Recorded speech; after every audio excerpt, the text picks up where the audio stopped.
This is non-uniform, yes sir. Non uniformly accelerated motion, acceleration है ये। इस case में आपको आप डायरेक्ट वो फॉर्मूला नहीं लगा सकते हैं, b बराबर u प्लस एटी नहीं लगा सकते, s बराबर ut plus half eighty square नहीं लगा सकते, ठीक है। और इसमें कह दे t बराबर 0 पे उसने कह दिया वेलोसिटी v नॉट है कि डिस्टेंस ट्रेवल्ड निकालनी है, तो आपको डिस्टेंस निकालनी है कितनी होगी। तो अब इसके लिए सबसे पहले तो आप क्या करना पड़ेगा, इसको वेलोसिटी में जाना पड़ेगा, dv बाई dt करेंगे, velocity as a function of time निकालेंगे, तो इंटीग्रेट करेंगे dv बराबर हो जाएगा vt इंटू dt, इंटीग्रेट करेंगे बोथ साइड, t बराबर 0 पे वेलोसिटी v नॉट है, t टाइम पे वेलोसिटी v मान लेते हैं, तो v minus v naught is equal to आ जाएगा bt स्क्वायर बाई 2, वेलोसिटी जो आ जाएगी v not plus bt square by 2 आ जाएगी, ये वेलोसिटी होगी। अब इसको हम लोग पोजीशन में निकालेंगे तो क्या लिखेंगे, इसको ds बाई dt लिखेंगे, फिर से इंटीग्रेट करेंगे v not plus bt square by 2, फिर dt को साइड ले जाएंगे तो ds इज इक्वल टू हो जाएगा v not t plus bt square by 2 into dt, फिर इंटीग्रेट करेंगे, फिर लिमिट रखेंगे, t बराबर 0 पे डिस्प्लेसमेंट 0 था, ओरिजिन में था पार्टिकल, किसी टाइम t पे s हो जाएगा, तो s बराबर क्या हो जाएगा v not t plus bt Q by 6, है ना तन्वी, तो आंसर ये हो जाएगा। कैसे सर? क्या 3 चीज to the 6, ओके ओके, एक सेकंड सर, समझ आया? हाँ यस सर, एक मिनट।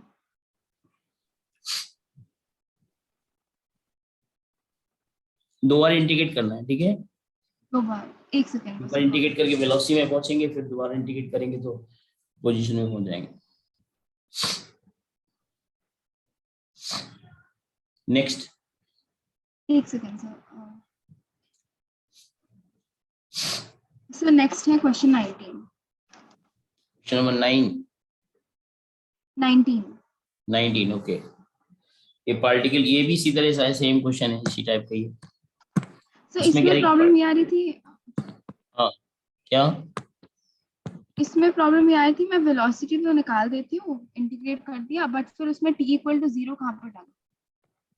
ओके ये कह रहा है पूरी एक्सीलरेशन दे रखा है और f नॉट और t कांस्टेंट है, t बराबर 0 पे वेलोसिटी 0 है, t बराबर 0 पर वेलोसिटी कितनी है, 0 है, t बराबर 0 पे वेलोसिटी 0 है, और इसमें कहा गया है कि इन the time interval between t बराबर 0 instant when the f is 0, तो f0 कब होगा, f0 का इंस्टेंट कब होगा, f0 का इंस्टेंट होगा जब t बराबर t हो जाएगा, है ना, इसको 0 कर देंगे तो t बराबर t पे, तो आपको निकालना है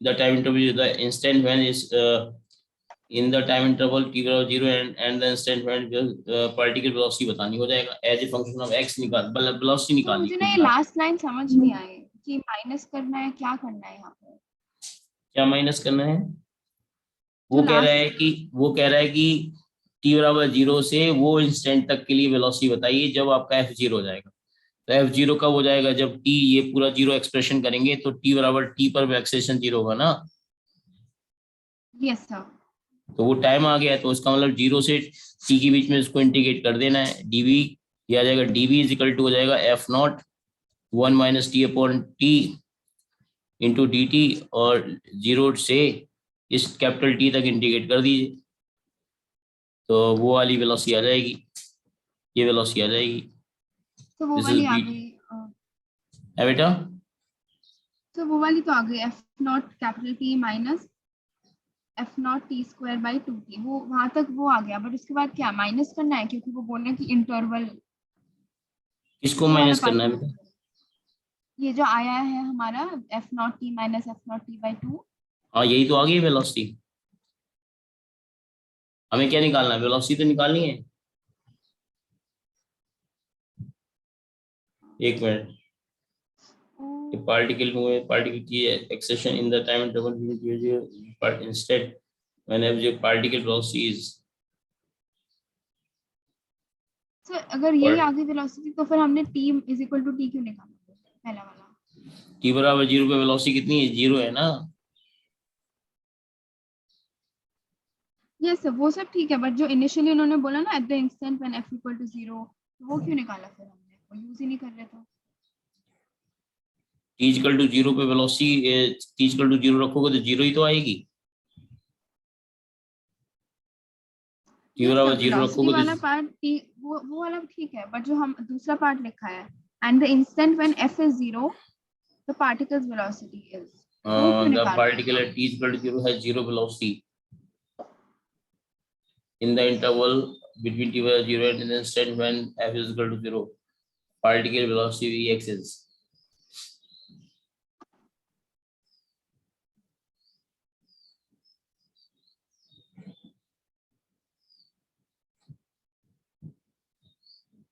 कह रहा है 0 से, इसका अगर ग्राफ भी ड्रॉ करके देख लेंगे ना, तो ग्राफ अगर ड्रॉ करेंगे तो सिर्फ इसको अगर इंटीग्रेट करेंगे, इंटीग्रेट करने से टी स्क्वायर ये वो आ जाएगा, क्वांटिटी आ जाएगी T square by 2 capital T से। ये आंसर तो बेटा यही आना चाहिए ये क्वेश्चन में।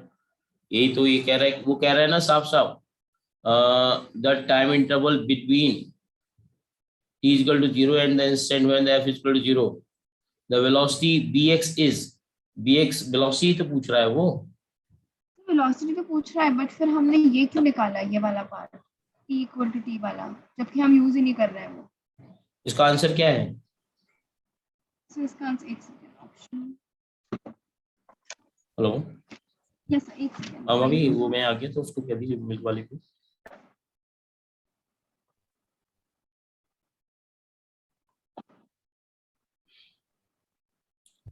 हाँ तन्वी क्या कह रही हो, आंसर क्या है इसका? Option C. ऑप्शन कौन सा? सी हाफ एफ नॉट टी। ये मुझे समझ में नहीं आ रहा है, चेंज इन वेलोसिटी थोड़ी पूछ रहा है। अगर वो पूछ रहा था कि in the interval between t value the instant when the particle velocity अगर पूछ रहा है तो ये है। अगर वो चेंज इन वेलोसिटी पूछता है तो बात अलग होगा ना। t बराबर 0 पे वेलोसिटी पता है क्या होगा? t बराबर 0 पे वेलोसिटी तो है, अगर 0 रखोगे तो 0 ही आ जाएगी इससे, ये तो जनरल फंक्शन निकाल ही दिया हमने, है ना? Yes sir. वो क्वेश्चन में कुछ तो गड़बड़ है मुझे ये यूज समझ नहीं आ रहा कि वो f इक्वल टू 0 पे हम उसका उस इंफॉर्मेशन का क्या यूज है। f इजिकल टू 0 पे कह रहा है वो एक्सेलरेशन, कह रहा है एक्सेलरेशन 0 का वो टाइम कौन सा होगा? t बराबर t होगा कि नहीं होगा? अगर इसको 0 करेंगे तो किस टाइम पर 0? 1 माइनस टी अपॉन टी को 0 करोगे तो क्या आएगा? t की वैल्यू क्या आएगी? t नहीं आएगी।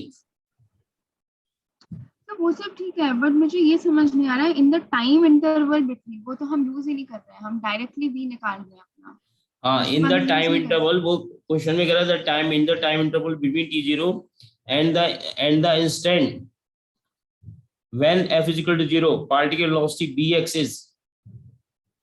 ये पता है ये क्वेश्चन पूरा लिख नहीं पाया, ये इसको पूरा क्वेश्चन लिखना चाहिए थे कि दो वेलोसिटीज पूछ रहा है t बराबर 0 पर, और वो इंस्टेंट पे वेलोसिटी बताइए जब पार्टिकल की फोर्स एक्सेलरेशन 0 हो जाएगा, फोर्स 0 हो जाएगा। ओ तो यहाँ पर कॉमा टी भी होना चाहिए था आंसर में, अगर हाँ। पूरा क्वेश्चन होता। तो उसमें पूरा साफ साफ लिखा नहीं है इन्होंने, है ना?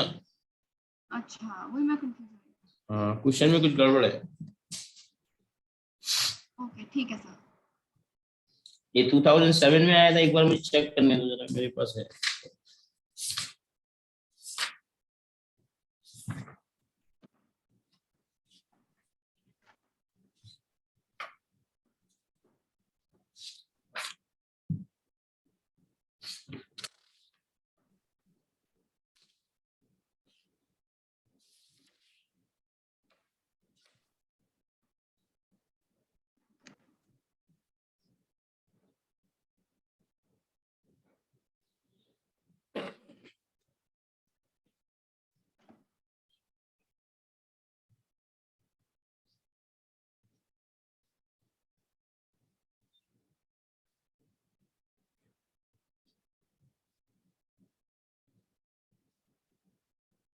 क्वेश्चन तो यही है बेटा, सेम आया है, लैंग्वेज भी यही है।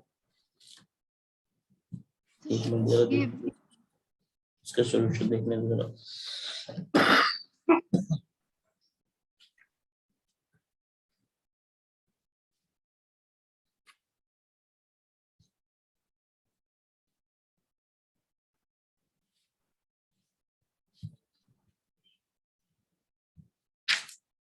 तो टी बराबर कैपिटल टी पर तो एफ 0 हो रहा है, और इंटीग्रेट करा हमने 0 से कैपिटल टी तक किया है, तो वही काम किया।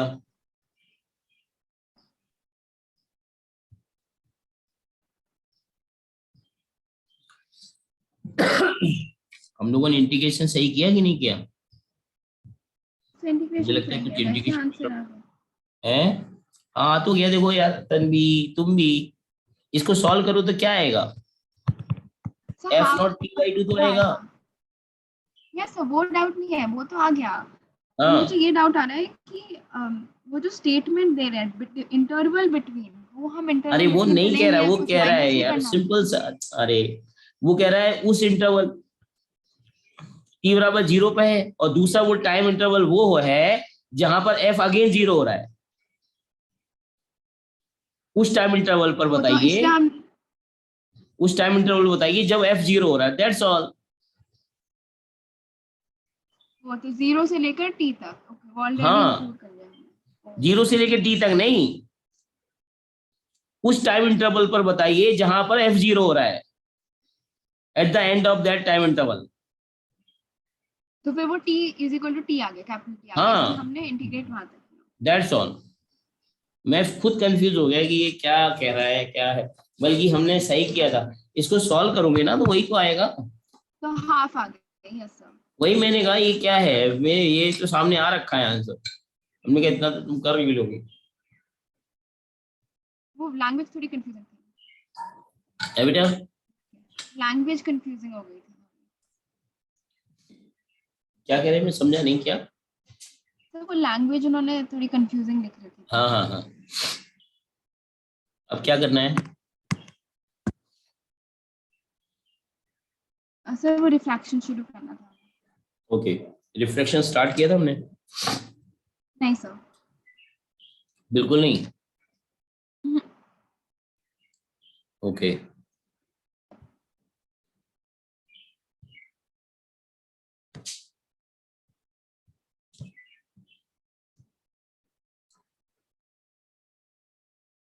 when light move from one medium to another medium,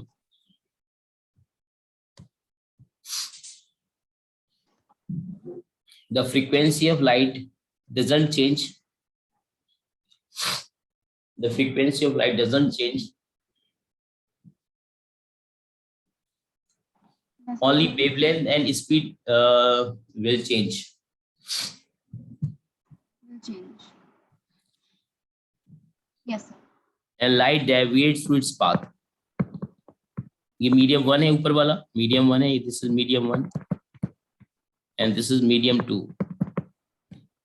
और लाइट ये सरफेस हो गई कोई, हमने जो दो मीडियम को अलग कर रही है वो सरफेस है हमारी, ये नॉर्मल हो गया और दिस इज नॉर्मल।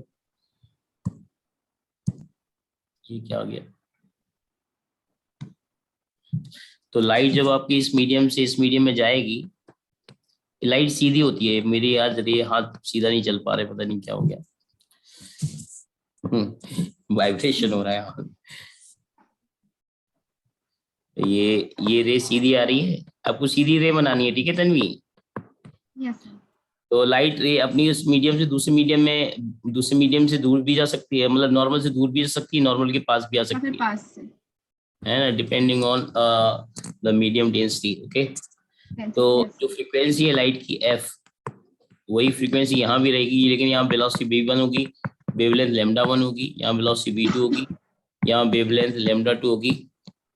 तो लेकिन b बाई लेमडा का जो रेशियो होता है वो कांस्टेंट रहेगा, इसको फ्रीक्वेंसी बोलते हैं, ये चेंज नहीं होता। ओके, फर्स्ट मीडियम में जो लाइट एंगल बना रही है होती है नॉर्मल के साथ, वो आई है, और दूसरे में नॉर्मल के साथ एंगल बना वो आर है। आर एफ, आर आई को बोलते हैं एंगल ऑफ इंसिडेंस, और आर को बोलते हैं एंगल ऑफ रिफ्लेक्शन। याद रखना, i angle, refraction. yes, angle of incidence, and R is angle of refraction।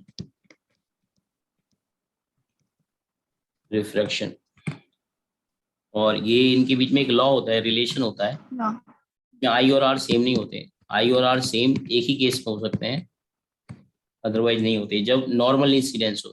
तो आई बराबर आर तभी होते हैं फॉर नॉर्मल इंसिडेंस, किसके लिए?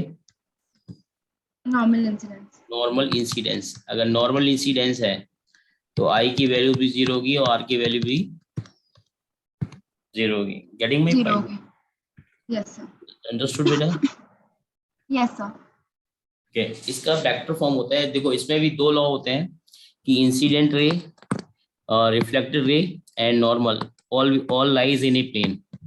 पहली बार incident ray, normal and reflected ray lie in a plane, एक प्लेन में लाई करते हैं, और आई और आर सेम नहीं होता है, और आई और आर के बीच में एक लॉ होता है जिसको स्नेल्स लॉ के नाम से जानते हैं, स्नेल्स लॉ। Yes, sir. यानी कि mu sine I is equal to constant होता है, यानी कहने का मतलब है फर्स्ट मीडियम में का reflected index into first medium का angle of incidence equal to second medium का angle of reflection reflective index multiply by second medium का reflective index.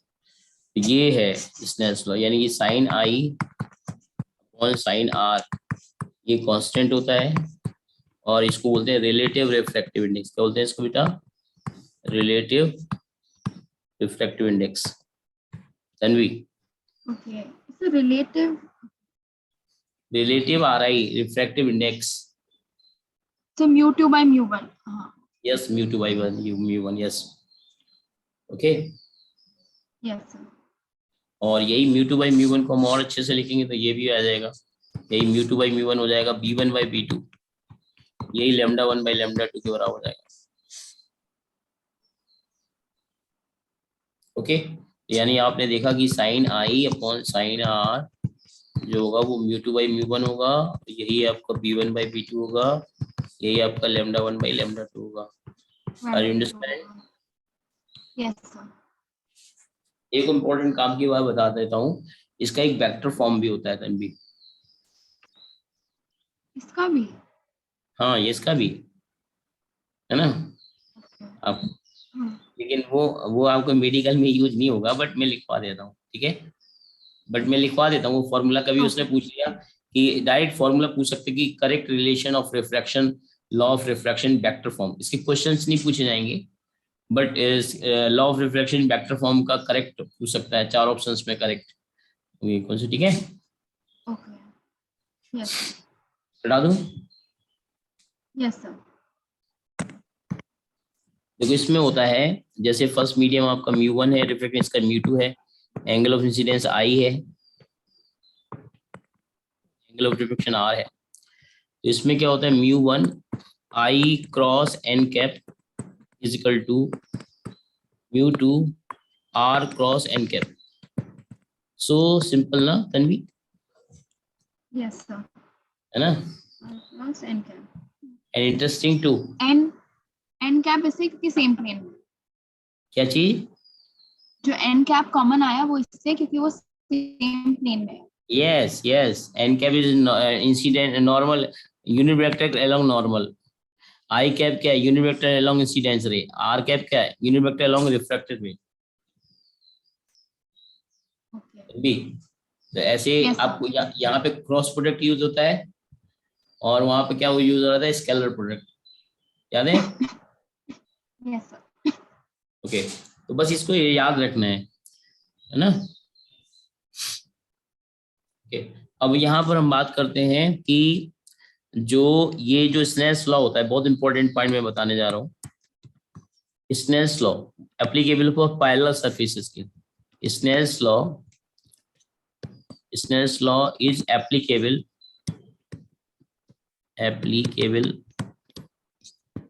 For parallel surfaces, यानी कि जो mu sine I is equal to constant कहते हैं, that is applicable for parallel surfaces. You know this point Tanvi? नहीं sir, ये नया point है. नया पॉइंट देखते हैं क्या है नया पॉइंट। जैसे मान लो ये बहुत सारे मीडियम, ये म्यू वन है, ये म्यू टू है, ये म्यू थ्री है, म्यू फोर है, म्यू फाइव है ना, और लाइट हमने यहाँ पे इंसिडेंट्स करा दी और उस एंगल को आई बोल दिया, और उसने ऐसे लाइट टकराती जा रही है, कहीं कहीं पे लाइट इधर गिरेगी, कहीं लाइट इधर आएगी, फिर लाइट कभी इधर पड़ेगी, फिर लाइट कभी इधर जाएगी, कहीं भी जाएगी, कोई भी एंगल पे है। वो आपसे वो पूछ लेगा कि ये वाला एंगल बताओ, ये वाला एंगल बताओ, अल्फा बताओ। वो आपसे कह देगा ये वाला बीटा एंगल बताओ। वो आपसे बोलेगा ये गामा एंगल बताओ। मजेदार बात तन्वी। Yes sir. हाँ तो आपको करना नहीं है, आपको म्यू 1 दिया होगा, म्यू 1 म्यू 2 दे रखे होंगे, म्यू 1 म्यू 2 दे रखे होंगे, आई दे रखा होगा। आपको गिवन क्या होगा, mu 1 mu 2 mu 3 mu 4 mu 5, I given होगा, बाकी आपको और चीजें गिवन नहीं होंगी। अंडरस्टैंड? Yes sir. तो आपको करना है क्या, जैसे अब आपको देखो, अभी मैंने बताया पैरेलल सर्फेसिस के लिए वैलिड है, तो यहाँ पे जो म्यू साइन थीटा होगा और यहाँ पे जो म्यू साइन थीटा होगा, बीटा निकालना है तो यहाँ के म्यू साइन थीटा बीटा के बराबर कर देना है। ओके, और ये इसके बराबर कर देंगे तो ये आ जाएगा, इसके बराबर कर देंगे तो ये आ जाएगा। तो आप देखना, अगर हमें बीटा निकालना है तो हम क्या करेंगे, mu 1 sine I is equal to mu 2 sine beta, ये बीटा हमने ये माना ना, तो sine beta is equal to कितना आ जाएगा, mu 1 sine I yes upon mu 2, तो तो देखा साइन, जाए तो ये रिफ्रैक्टिव एंगल है फॉर एंगल ऑफ रिफ्रैक्शन है फॉर पहला यस वाला यस, सरफेस। तो वही बात आर है। आई का एंगल ऑफ इंसिडेंस है, ये रिफ्रैक्टिव एंगल है, इंटरनल रिफ्रैक्टिव एंगल है। ओके यस तन्वी, तो आंसर आएगा बीटा बराबर sine inverse of mu 1 by mu 2 sine i. समझ में आई बेटा? Yes sir. अब you can find gamma also. What will be the gamma, tell मी।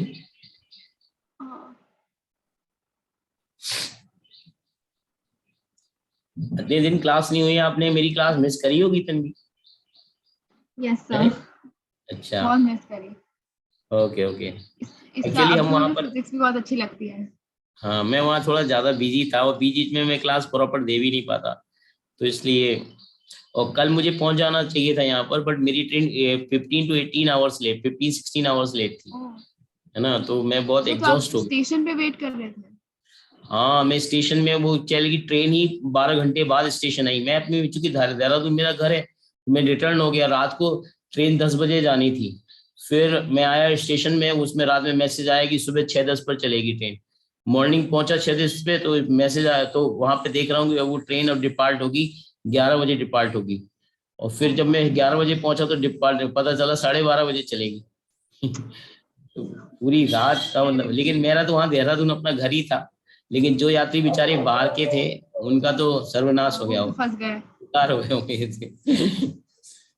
बहुत ये है। और ये लंबी निकाली वेटिंग काम। थी।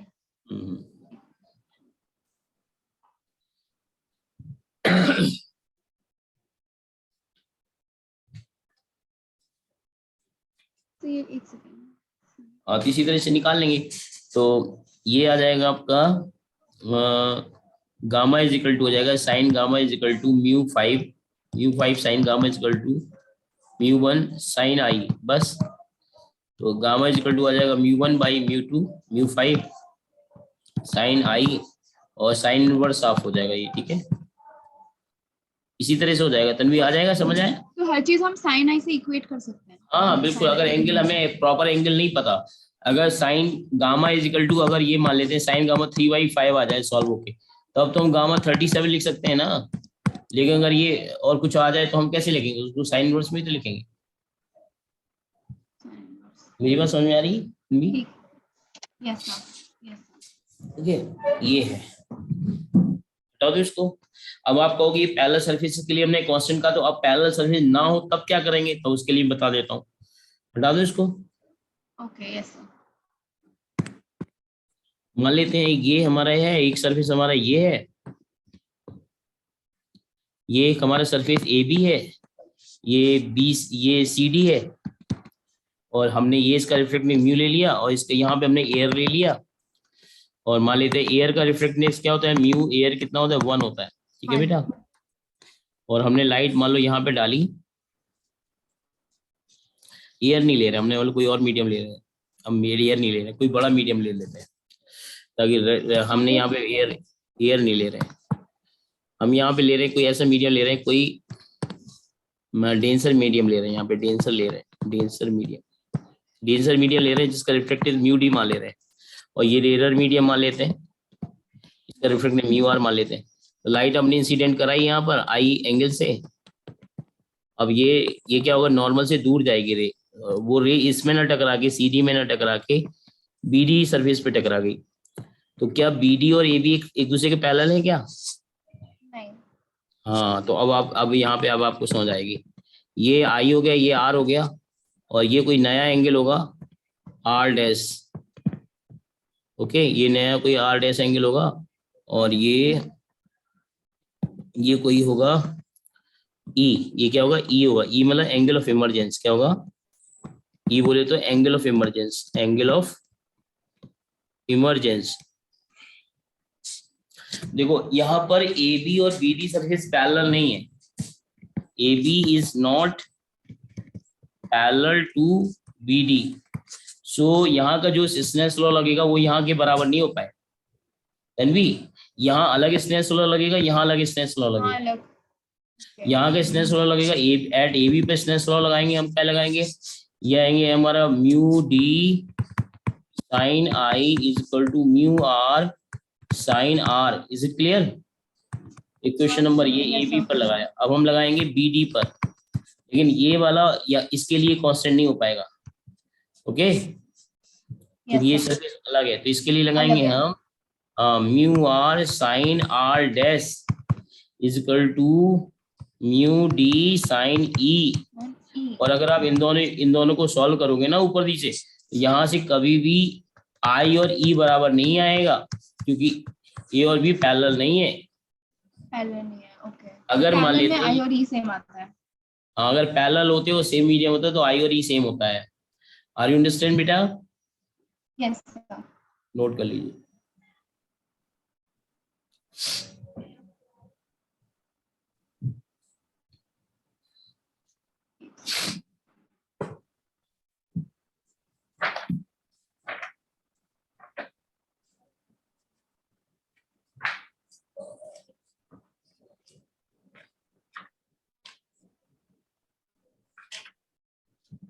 हमारी ट्रेन आज सुबह 4:30 पर पहुंची, 4:15 पर। फिर मैंने आराम किया, फिर अभी उठ के नहाया, अभी 10 बजे से ऑफिस जा रहे हैं, है ना? तो इसलिए बहुत हेक्टिक। नींद पूरी नहीं होती तो हम आपको पढ़ा भी नहीं पाते।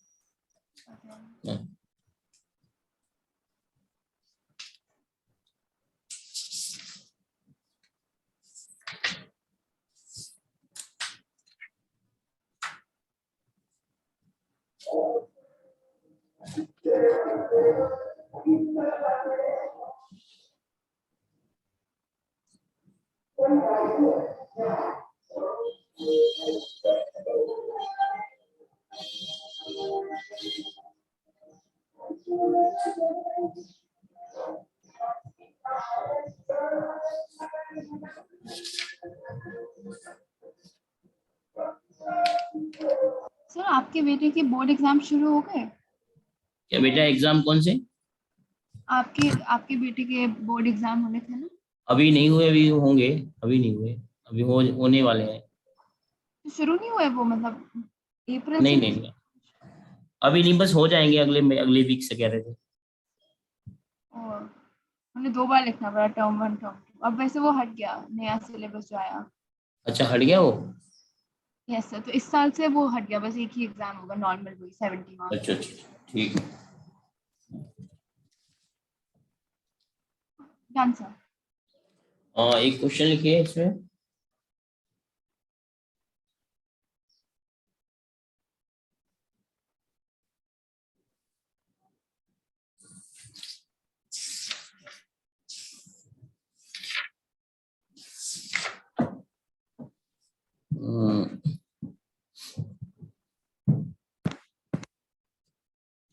अब देखो इसमें refraction to glass slab note कर लीजिए heading, refraction to glass slab, refraction to glass slab.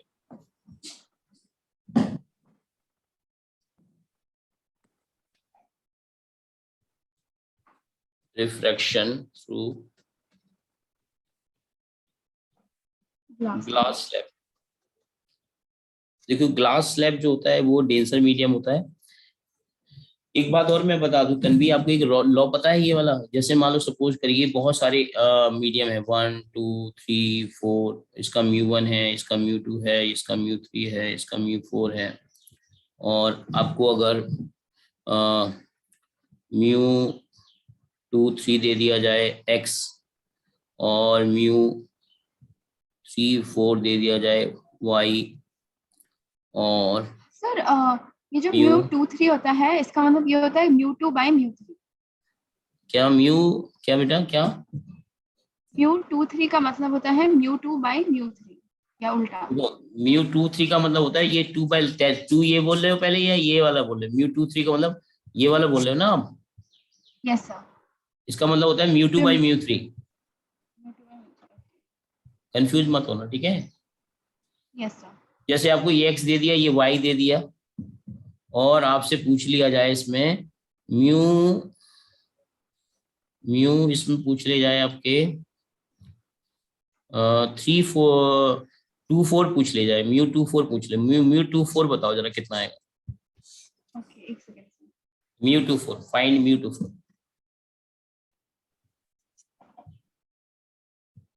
Given है आपको म्यू 2 3 x, म्यू 4 3 y, तो म्यू 2 4 बताना है, मतलब इसका इसके रिस्पेक्ट में बताना है, यानी 4 का 2 के रिस्पेक्ट में बताना है। सो ये हो जाएगा म्यू 2 3 बाय म्यू 4 3। क्या बेटा? म्यू 2 3 बाय म्यू 4 3 आ जाएगा। x और y के टर्म में बताओ ना। ओह अच्छा sorry sorry x by y आ जाएगा। क्या? X by Y. x/y, okay. x/y तुम इसलिए कह रहे हो, इसका मतलब हो गया म्यू 4/μ2, है ना? और म्यू 4 इसको ले सकते हैं म्यू 4 3, और इसको ले सर सकते हैं क्या, एक सेकंड म्यू 3 2, ऐसा लिख तो सकते हैं ना? वाई बाई एक्स होना चाहिए। y y Y by X यार उल्टा होना 2 चाहिए। 2 3 होना चाहिए ना यार, 2 3, तभी तो कटेगा। यस सर ये मैंने समझ एक आ बार रहा है नहीं आ श्योर रहा का है? देखा था। यस ये आया। समझ आ रहा है, ये जो मैंने लिखा है ये समझ आ रहा है तुमको? यस सर समझ आ रहा है। हाँ, तो इसका मतलब हो गया ये आपको दिया है y, और ये आपको दिया है x, एक्स। तो बस हो तो गया, यही तो है, y x आएगा। इस तरह के क्वेश्चंस भी पूछ लिए जाते हैं Tanvi, be careful. Okay yes sir. Okay, हटा दो इसको। तो मैं रिफ्रैक्शन टू ग्लास स्लैब की बात कर रहा था, मतलब ग्लास स्लैब में क्या मालूम, क्या कोई जरूरी नहीं ग्लास ही स्लैब, कोई भी मीडियम हो सकता है, ये कोई डेंसर मीडियम है, मान लो क्या है ये डेंसर मीडियम है, जरूरी नहीं कि ग्लास स्लैब ही हो। इसका रिफ्रैक्टिव म्यू डी मान लिया हमने, और ये बाहर जो है सराउंडिंग उसका रिफ्रैक्टिव म्यू आर मान लिया, न्यू आर। ये सराउंडिंग है, ये रिलेटिव रिफ्रैक्ट, ये आपका रेयर मीडियम है, क्या ये तेरा मीडियम। Rare medium. तो इसका रिफ्रैक्टिव इंडेक्स मान लेते हैं म्यू डी है, इसका म्यू आर है, इसकी थिकनेस मान लेते हैं टी। तो तन्वी इसमें क्या होगा बात, अगर हमने कोई भी लाइट रे एक पर्टिकुलर एंगल पर डाली, तो यहाँ पे क्या होगा, नॉर्मल की साइड बेंड हो जाएगी, और ये फिर ये हो जाएगी, ये आई जो होगा और ये ई होगा यहाँ पे सेम होगा, क्योंकि यहाँ भी रेयर मीडियम है ना, आई और आर यहाँ पे यस सेम हो सर। जाए, आई और ई सेम हो जाएगा, ये एंगल जो है वो आर होगा, ये एंगल भी आर होगा। ओके, तो अब आपको यहाँ पे देख रहे होगे कि रे को जाना था ऐसे और गई ऐसे, इसका मतलब रे कितना शिफ्ट हो गई, ये इतना शिफ्ट हुई नहीं, यस सर। रे को जाना था सीधे, जाना था, यस सर। बट गई कहाँ से, इधर से, इधर से कितना शिफ्ट हो गई ये, इसको लेटरल शिफ्ट बोलते हैं, क्या होता है लेटरल शिफ्ट, एलएस बोलते हैं, क्या बोलते हैं लेफ्ट। एलएस को बोलते हैं लेटरल शिफ्ट, लेटरल शिफ्ट बोलते हैं, लेटरल शिफ्ट ओरिजिनल डायरेक्शन से जो अपना पाथ को उसने लेटरली शिफ्ट किया है, पैरेलली शिफ्ट किया है, that is called lateral shift. इस लेटरल शिफ्ट की जो वैल्यू होती है, इसका डेरिवेशन की जरूरत नहीं है आपको, अगर आपको तो करा दूंगा, बट आपके बोर्ड एग्जाम में भी नहीं पूछा जाएगा, और मैं वैसे करा सकता हूँ आपको, बट है ना, जरूरत नहीं है वैसे इसकी, ठीक है? ओके। तो लेटरल शिफ्ट का टी क्या है, थिकनेस है, टी क्या है इसकी, थिकनेस। थिकनेस। लेकिन इसमें कॉम्पिटिशन में क्वेश्चंस आते हैं इसके, ठीक है। तो lateral shift is equal to होता है टी टाइम साइन आई माइनस आर। तन्वी रिजल्ट सही से नोट करना, गलत मत नोट करना। एक दो बार ऐसा हुआ कि आपने रिजल्ट गलत नोट कर लिए थे, याद है? Yes sir. है ना? टी साइन आई minus R upon cos R. Cos R, okay. हाँ तो एक बार बोल दो एक बार रिजल्ट को। So p t sine I minus r by cos upon r. Upon cos r. I क्या है? Cos angle of incidence. और आर क्या है? ये वाला आर एंगल आर है आर। आर ये वाला एंगल है आर, ठीक है। पहला वाला ही। ये वाला। और टी क्या है? थिकनेस, ठीक है। Thickness, thickness. ओके, एक इस पे एक क्वेश्चन करके दिखाओ आप, दिखाओगे? Yes sir. हटा दूं? Yes sir. मान लीजिए हमने ग्लास स्लैब मान लिया। Consider a glass slab, consider a glass slab of thickness 15 centimeter centimetre. of refractive index 1.5, 1.5। ठीक है। अगर कुछ ना कहा जाए तो बाहर का मीडियम एयर मानना है, ठीक है। Okay. A ray of light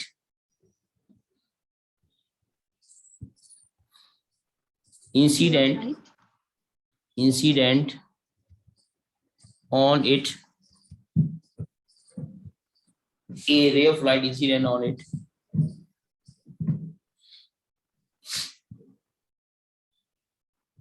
on it at angle of incidence at angle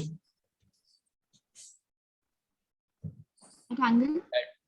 एक मिनट रुकिए, at angle 60 degree, at angle 60 degree, 60 degree. ठीक है। Find yes. Find lateral shift। Lateral shift.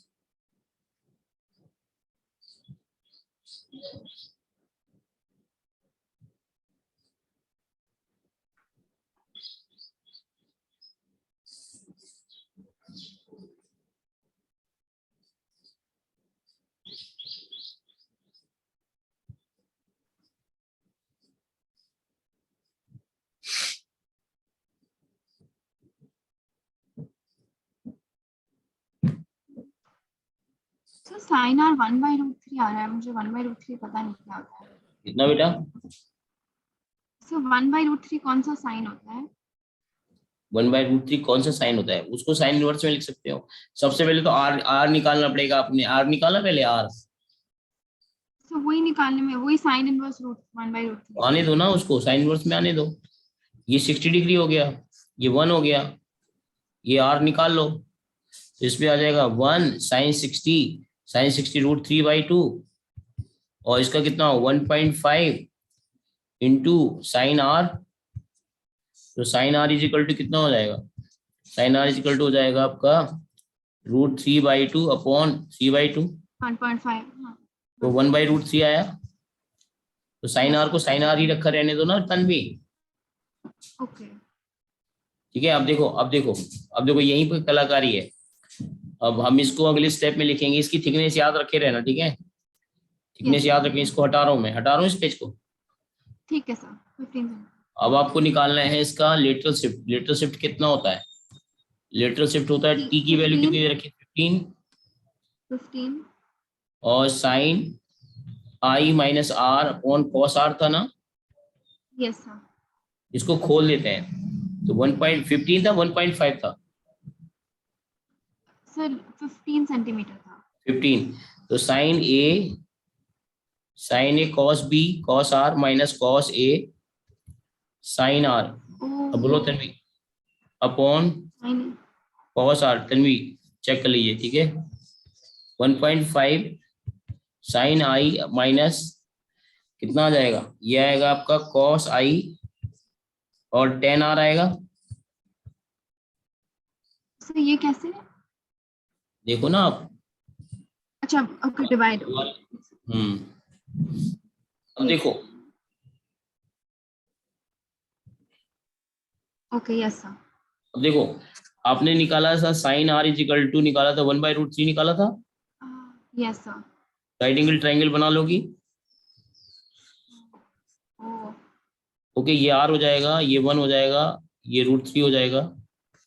तो ये कितना हो जाएगा, ये हो जाएगा ये हो जाएगा 3 - 1 यानी √2।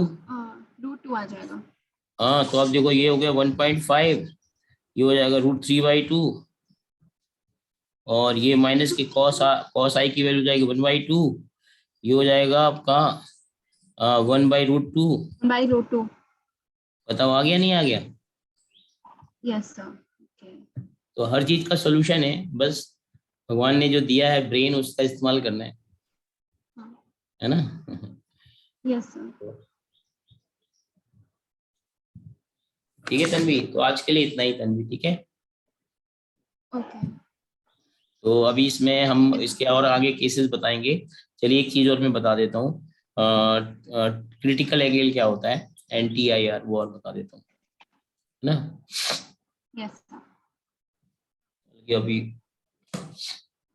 10 मिनट और बता देता हूँ, write down critical angle and critical angle की हेड नोट कर ली क्रिटिकल।